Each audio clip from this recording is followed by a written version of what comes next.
Ada kitab tadi. Kitab yang selalu kita belajar.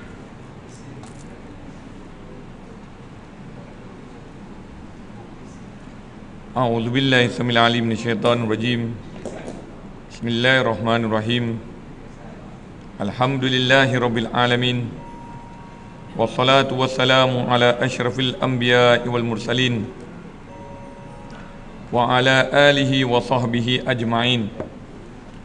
Subhanaka la ilma lana illa ma 'allamtana innaka antal alimul hakim. Allahumma salli wa sallim wa syarraf wa karram wa majjad wa azzam ila sayyidina wa habibina wa syafi'ina wa qurrati a'yunina sayyidina Muhammad ibn Abdullah wa ala alihi at-tayyibin al-akhyar wa ala ashabil ghuril mayamin al-mukhtar wa alaina ma'ahum wa fihim birahmatika ya arhamar rahimin. Tahiyatan mubarakatan tahiyatan wa salama. Assalamualaikum warahmatullahi ta'ala wabarakatuh. Alhamdulillah, syukur kehadirat Allah Subhanahu wa ta'ala. Pada hari ini kita yang masih lagi dipanjangkan umur oleh Allah Subhanahu wa ta'ala dan diberikan taufik daripada Allah Subhanahu wa ta'ala untuk mengerjakan ibadah yang Allah berikan kepada umat Nabi Muhammad sallallahu alaihi wasallam tidak diberikan kepada umat yang lain. Diberikan kepada umat Nabi Muhammad sallallahu alaihi wasallam agar mereka mengerjakan ibadah puasa di bulan Ramadan. Diberikan kepada umat Nabi Muhammad sallallahu alaihi wasallam mengerjakan ibadah di malamnya dengan mengerjakan solat sunat tarawih yang kita kerjakan bersama dengan ibadah kita di sisi Allah Subhanahu wa taala. Diberikan oleh Allah Subhanahu wa taala kurniaan ketika mana kita umat Nabi Muhammad sallallahu alaihi wasallam berpuasa mendapat dua perkara ataupun dua perbuatan dalam ibadah puasa tersebut, iaitu dengan bersahur. Sehingga kan Nabi Muhammad sallallahu alaihi wasallam mengatakan tasahharu tasahhu, hendaklah kalian bersahur untuk kalian menjadi sihat. Dan kemudian Allah Subhanahu wa taala mengurniakan kepada umat Nabi Muhammad sallallahu alaihi wasallam berbuka. Dengan ibadah berbuka itu kita dapat merasakan syukur kepada Allah Subhanahu wa taala. Dengan gembiranya kita mengerjakan ibadah Ramadan dengan berpuasa, waktu kita berbuka semuanya bergembira. Di masjid ni ada buat berbuka. Berbuka. Dan kita lihat bagaimana Rasulullah sallallahu alaihi wasallam mengatakan lis-saimi farhatan, bagi orang yang berpuasa itu ada dua kegembiraan. Kegembiraan yang pertama farhatun indal iftar, kegembiraan yang pertama apabila mereka berbuka, dan kegembiraan yang kedua inda liqa'i rabbih, apabila mereka akan bertemu dengan Allah Subhanahu wa taala di hari kiamat kelak. Orang yang berpuasa, Allah Subhanahu wa taala memberikan kepadanya ibadah, iaitu ibadah perkara sunat diganjarkan seperti pahala wajib. Dan orang yang beribadah ibadah wajib digandakan dengan gandaan yang tinggi, sehingga kan tidak ada sesiapa yang tahu gandaan daripada Allah Subhanahu wa taala. Setiap ibadah yang dikerjakan selain berpuasa di bulan Ramadan, itu adalah ganjarannya sudah ditetapkan oleh Allah Subhanahu wa taala, kecuali berpuasa. Sehingga kan Allah Subhanahu wa taala mengatakan as-siyamu li as-sawmu li, puasa itu adalah untukku, maka akulah yang layak untuk memberikan ganjaran tanpa ada sesiapa pun yang mengetahuinya. Alhamdulillah, kita di dalam bulan Ramadan ini di Malaysia tidak sunyi daripada majlis ilmu. Majlis ilmu kuliah subuh tetap terus berjalan. Bahkan ada pula tambahan, ada tambahan juga di sebahagian tempat kuliah subuhnya hatta hari-hari yang biasa, tidak hanya menunggu hari Sabtu Ahad. Kemudian ada pengajian kuliah duha. Ini orang perempuan. Orang perempuan memonopoli kuliah duha. Sehinggakan kuliah duha mereka bertambah pula. Di dalam bulan Ramadan ada solat sunat tasbih. Mereka ingin kerjakan solat sunat tasbih. Kemudian ada perkongsian ilmu. Ditambahkan pula dengan tadarus Al-Quran. Subhanallah. Ini semua nikmat di bulan Ramadan. Kalau nak datangkan seperti mana bulan Ramadan ibadah yang kita buat, dia tidak akan ada perasaan itu. Sebab Allah Subhanahu Wa Taala meletakkan di bulan Ramadan segala kebaikan terdapat di dalamnya. Jadi pagi petang ini, lepas kita mengerjakan solat fardu zuhur, kita insya-Allah akan kongsi ilmu. Memang pengajian saya pun lepas maghrib, kuliah maghrib ditukar pada kuliah zuhur pada minggu yang pertama hari Sabtu. Jadi insya-Allah kita nak sambung balik sedikit perkongsian ilmu menggunakan kitab. Hari ini dah banyak dah agaknya, dah banyak sangat tazkirah. Tazkirah waktu tarawih pun kita tazkirah. Dulu masa saya belajar di bumi Hadramut Yaman, ketika mana bulan Ramadan ini bulan yang memenuhkan dengan banyaknya beramal. Sebab itu kalau di Hadramut sana, tempat guru saya Sayyidil Habib Omar ajar dan didik kami, waktu berbuka, sebelum berbuka, waktu dalam ibadah, kita sentiasa hendak berzikir kepada 4 perkara ini. 4 perkara ini tak tinggalkan. Iaitu yang pertama, syahadah. Mengucap syahadah, asyhadu alla ilaha illallah. Kemudian istighfar, astaghfirullah. Kita kena istighfar sebab kita selaku hamba Allah yang banyak melakukan dosa. Sebab tu ada sebahagian tempat dikerjakan qada setiap kali lepas sembahyang fardu. Seperti mana pondok pengajian ilmu di perkampungan Yayasan Al-Jendrami. Siapa pernah, saya rasa khususnya kaum ibu, kaum warga Mas, di sana ada perkampungan Yayasan Al-Jendrami, dididik oleh seorang tuan guru, Syekh Muhammad Hafiz Al-Jendrami. Ketika mana bulan Ramadan, setiap kali lepas solat fardu ada solat qada. Sebab kita tahu berapa banyak qada kita yang kita tinggalkan. Berapa banyak masa muda-muda kita. Memanglah sekarang dah tua, masjid rumah Allah kita pergi, tapi cuba zaman muda kita, berapa banyak kita tinggalkan solat kita. Jadi qada bagus. Di pondok sana, lepas sembahyang fardu qada, qada zuhur, qada asar, qada maghrib, qada isyak, qada subuh.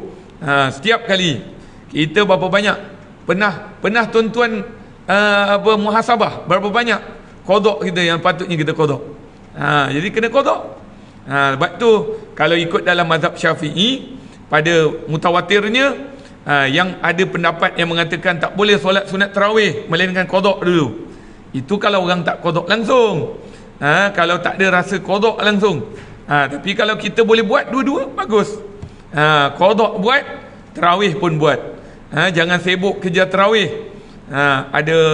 Ada satu ustaz, saya zaman dulu masa saya umur lingkungan belasan tahun, saya pernah dengar perkongsian ilmu daripada Ustaz Syamsuri.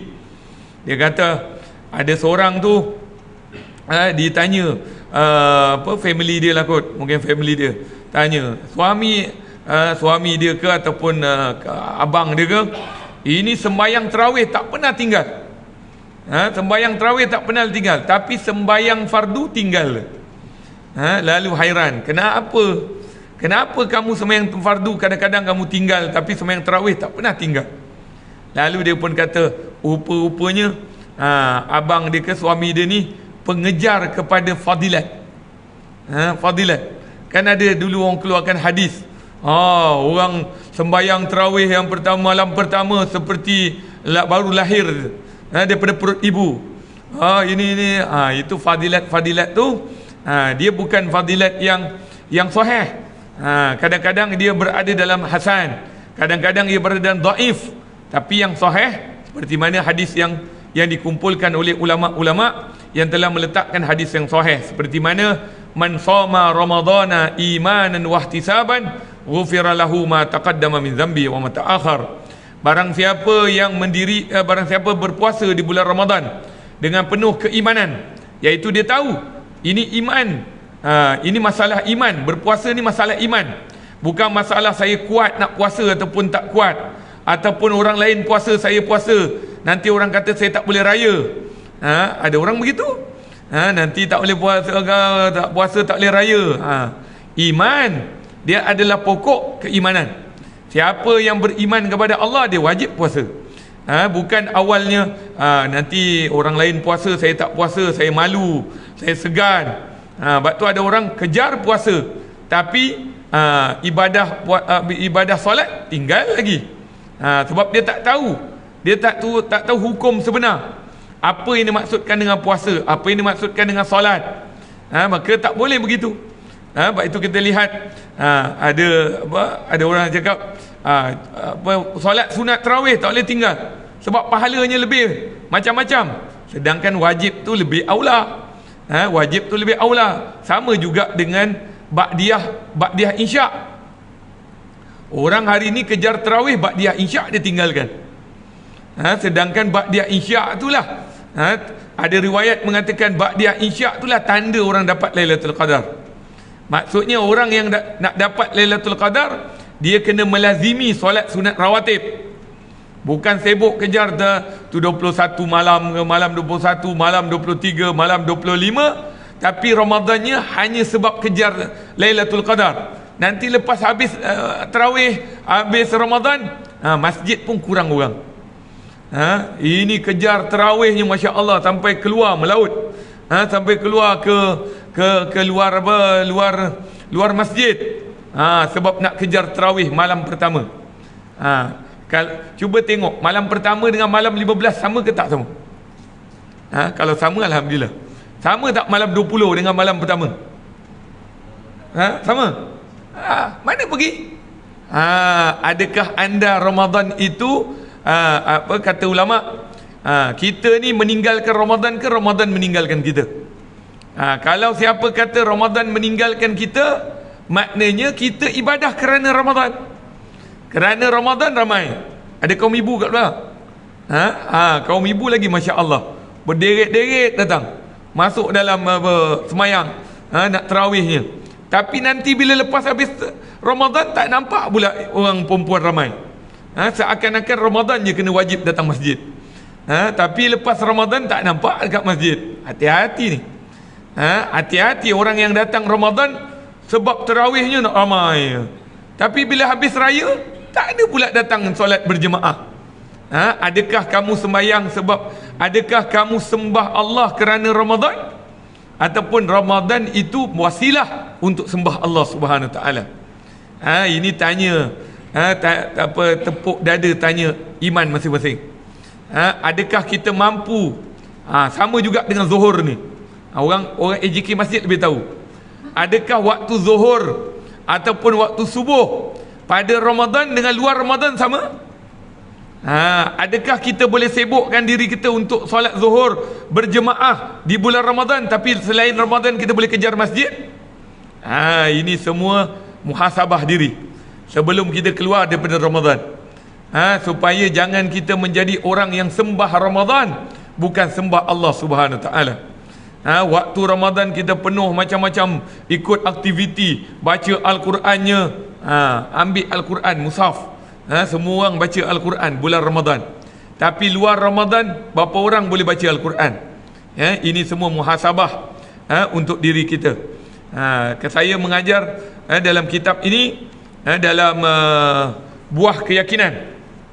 Sebab itu kita lihat di dalam pepatah Arab, muka surat 13, pepatah Arab mengatakan al-imanu khasyatu kulluh yu'rafu bizaka ahluh. Iaitu iman itu al-iman itu adalah khasyah, adalah takut kepada Allah Subhanahu Wa Taala. Siapa mengatakan dia beriman kepada Allah Subhanahu Wa Taala, adakah dia takut kepada Allah Subhanahu Wa Taala? Itu juga gambaran kepada ulama. Innama yakhsyallaha min ibadihil ulama.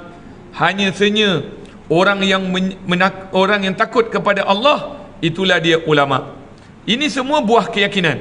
Maknanya ilmu yang kita buat, ilmu yang kita pelajari, amal yang kita kerjakan, mana dia punya hasil? Buah keyakinan.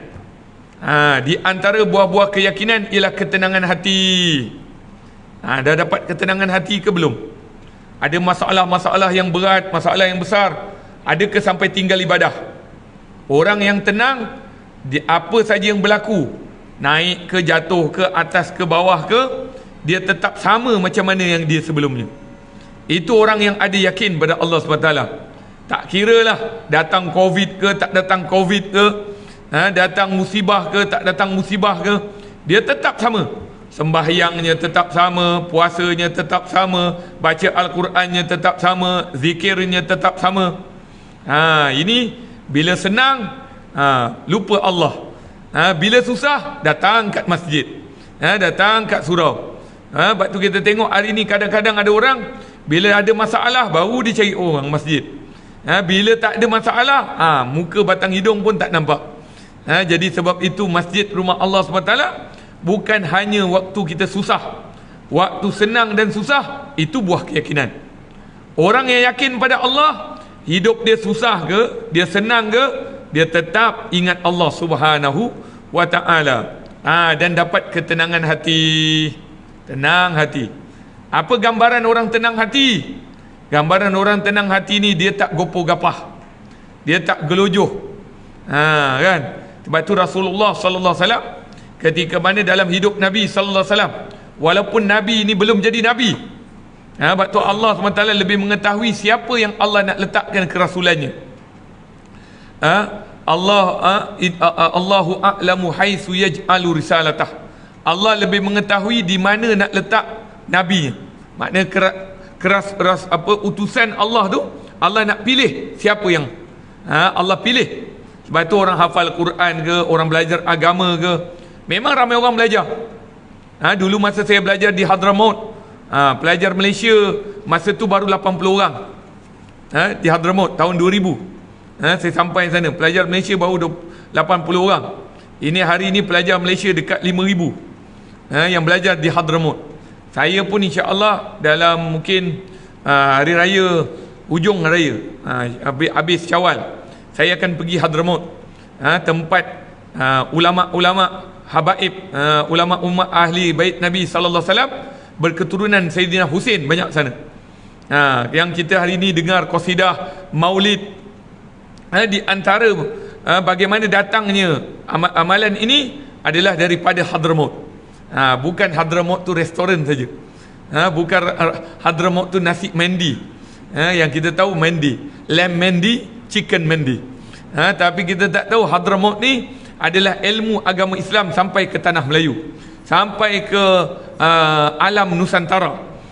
Jadi saya insya-Allah akan bertolak ke Hadramaut kalau tak ada aral melintang. Sebab saya dengar cerita kata orang Selangor, kerajaan negeri Selangor jemput Saidina Umar datang lagi. Tapi saya tak tahu adakah berita itu berita akid, berita pasti ataupun tidak. Kata kerajaan negeri Selangor nak buat festival turas, kitab turas, nak memperbincangkan tentang Imam Nawawi, untuk Habib Umar datang, Dr. Syekh Ali Jumaah datang, Dr. Usamah datang. Tapi kedatangan Saidina Umar belum pasti lagi, tak tahu. Tapi memang dah ada suara mengatakan Saidina Umar akan datang. Saya kalau Habib Umar datang bulan 5 agaknya tangguh lah, mungkin bulan 6. Jadi ada sesiapa nak ikut saya, boleh register, ikut trip saya lebih kurang seminggu, pergi Hadramaut. Harga tiketnya, maharnya lebih kurang 8,400. Itu all in semua. Siapa nak ikut, pergi belajar, pergi tengok macam mana suasana pengajian ilmu di Hadramaut. Tuan-tuan kalau pergi sana mesti akan terasa, oh samalah lebih kurang macam kita juga. Sebab orang Hadramaut bila sampai ke tanah Melayu, mereka sudah asimilasi. Tahu asimilasi? Maknanya dia kahwin dengan anak raja, dia jadi penasihat raja, lepas tu dia kahwin jadi anak raja. Sebab tu mereka sudah bercampur dengan orang tempatan. Lepas tu di Malaysia ni ada nama Tok Kupaloh di Terengganu. Itu asalnya daripada Marga Al-Idrus, daripada Hadramaut sana. Di Pahang, Sungai Tekal, sana pun orang Hadramaut sampai.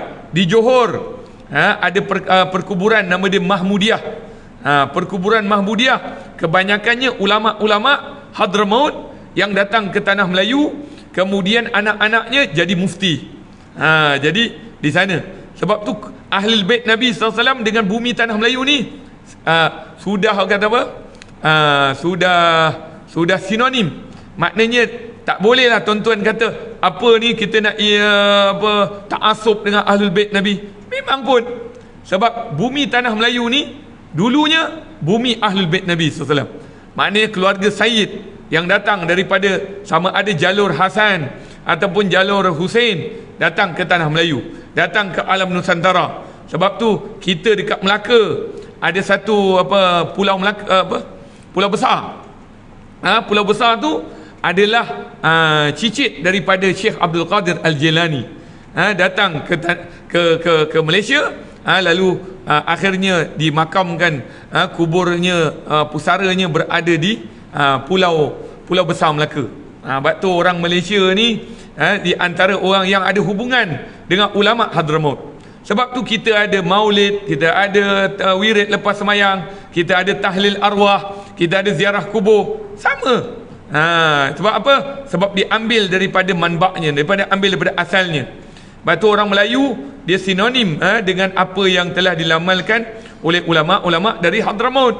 Sebab tu janji Allah meletakkan kepercayaan kepada jaminan Allah. Tuan-tuan pernah dengar tak bagaimana Rasulullah SAW suruh para sahabatnya bermusafir sampai ke China? Walaupun hadis itu tidaklah sahih, tetapi buktinya ada. Macam mana sahabat Nabi SAW sampai ke bumi China? Sahabat Nabi SAW seperti mana Sa'ad bin Abi Waqqas radhiyallahu taala anhu, dan katanya dekat alam Nusantara ni pun ada pendapat mengatakan sahabat sampai, saya lupa nama sahabat tu, sampai dekat Pulau Jawa, sampai dekat tu. Tapi kalau kita tengok dekat sejarah alam Nusantara ni, datangnya Wali Songo, ini semua keturunan daripada bumi Arab sampai ke tanah Melayu, sampai ke bumi alam Nusantara. Kerana apa? Kerana jaminan Allah Subhanahu Taala yang memberitakan mereka semangat sehingga mereka sampai ke bumi Malaysia ini, bumi tanah air Melayu ini. Sebab tu kita tengok, minta maaf saya cakap, kalau tuan-tuan baca sejarah UMNO, sejarah UMNO pun ada kaitan dengan Ahlul Bait. Bila masa nak dinaikkan UMNO tu, nak jaga bangsa Melayu. Ini bukan cerita politik, tapi cerita sejarah tu kena tengok. Macam mana Datuk kepada Profesor Dr. Said Naqib Al-Attas, tu dia punya datuk, yang ada kaitan dengan Datuk On, sehingga kan memberikan mandat ataupun memberikan dipanggil tahkim lah. Kalau dalam Islam ni tahkim, mandat ni raja, dia kata kamu jagalah bangsa kamu ini. Ini kalau kita tengok sejarah, kita akan tengok bagaimana Allah Subhanahu Taala mengajar kepada Nabi sallallahu alaihi wasallam, kemudian Rasulullah SAW mengajar kepada para sahabat, berdakwah sampai ke dipanggil samudra, sampai ke alam Nusantara, sampai ke China, sampai ke Asia Tenggara. Sebab macam mana nak lalu ke China kalau tak lalu ke laluan sutera? Dulu kita ada laluan sutera. Laluan sutera tu Laut Cina Selatan. Itu laluan daripada orang Arab sampai ke bumi, sampai ke tembok besar China. Dan menuju dengan sepenuh hemat kepada Allah SWT dengan meninggalkan apa saja yang boleh mengalpakan diri dari mengingat Allah Subhanahu wa taala. Sebab tu kita lihat bagaimana para sahabat Nabi sallallahu alaihi wasallam ketika mana mereka mengerjakan ibadah, bila melalaikan mereka, ada di antara mereka yang jual fisabilillah kebun, ada yang qada berulang kali kerana lupa rakaat. Ini semua mereka ini orang-orang yang warak, orang-orang yang khusyuk di jalan Allah Subhanahu wa taala, pada Allah Subhanahu wa taala, sentiasa kembali kepada Allah. Sebab tu bulan Ramadan bulan kembali kepada Allah. Allah seakan-akan sebenarnya Allah yang mengatur. Allah yang mengatur alam ini, Allah yang menyusun alam ini, Allah yang mentadbir alam ini, Allah yang tarik kita semua. Kalau tak, Allah biarkan kita semua. Allah kata, wahai hamba-hambaku, Ramadan, ta'al, mari sini, masuk masjid. Ibadah, hidupkan ibadah. Tu pelik kan? Pukul 10.30 kita boleh duduk dalam masjid lagi. Inilah Ramadan. Dalam Ramadan, sebelum azan kita boleh duduk. Lepas Ramadan mana ada sebelum azan kita dah sampai masjid. Kat Ramadan je, sebelum azan kita dah duduk dalam masjid. Allahu Akbar. Ini nilai Ramadan yang besar. Lau ta'lamuna ma fi Ramadan, kata Nabi SAW. Ini saya akhirkan pertemuan kita. Lau ta'lamuna ma fi Ramadan, kalau kalian semua tahu apa yang ada dalam Ramadan. Memang kita tak tahu pun. Kenapa kita tak tahu? Sebab nak raya dah. Baju raya semua dah ada. Semua dah rasa nak raya dah. Ke masih rasa Ramadan lagi. Sebab tu masa saya belajar di bumi Hadramut Yaman, dia ada satu qasidah. Nama qasidah dia Muwadda'. Dia mula-mula qasidah dia kalau datang Ramadan dia marhaban. Marhaban ya syahra Ramadan, marhaban syahral ibadah, marhaban ya syahra Ramadan, marhaban syahra sa'adah. Itu bila marhaban nak datang, bila Ramadan nak sampai, Ramadan dah masuk, dia kata, selamat datang wahai Ramadan, selamat datang bulan ibadah, selamat datang bulan Ramadan, selamat datang bulan bahagia. Tu. Itu Ramadan datang. Lepas tu masuk pula Lailatul Qadar. Layalil qadri udi fi suudi wa sallallahu ala miskil khitami. Itu bila masuk 10 malam terakhir. Layalil qadri udi fi suudi, malam al-qadar kembalilah dengan kebahagiaannya. Layalil qadri udi fi suudi wa sallallahu ala miskil khitami.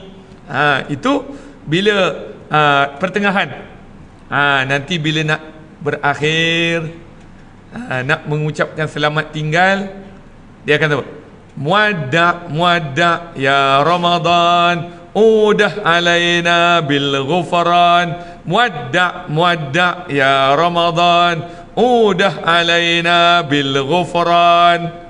Apa dia kata? Selamat tinggal Ramadan, selamat tinggal Ramadan. Muwadda' ya Ramadan, udah alaina bil ghufran. Kembalilah kamu dengan kemaafan. Maknanya kalau kamu pergi pun, biarlah kami dalam kemaafan Allah, dalam keafiatan Allah. Sebab itulah kita bila hujung-hujung Ramadan ni, biarlah ada perasaan sedih. Ada sedih ke tak sedih? Sedih. Kena sedih tuan-tuan. Kena usaha cari sedih. Ramadan akan tinggalkan. Ramadan tak sama dengan bulan yang lain. Walaupun Syawal tu 1 hari je. Ayolah, lepas tu puasa 6 lah. Tapi hari-hari yang tak sama dengan hari yang sebelumnya, dan bulan yang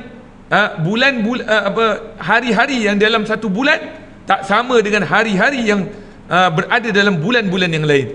Ni dia. Ni Ramadan. Hanya lagi beberapa hari tinggal.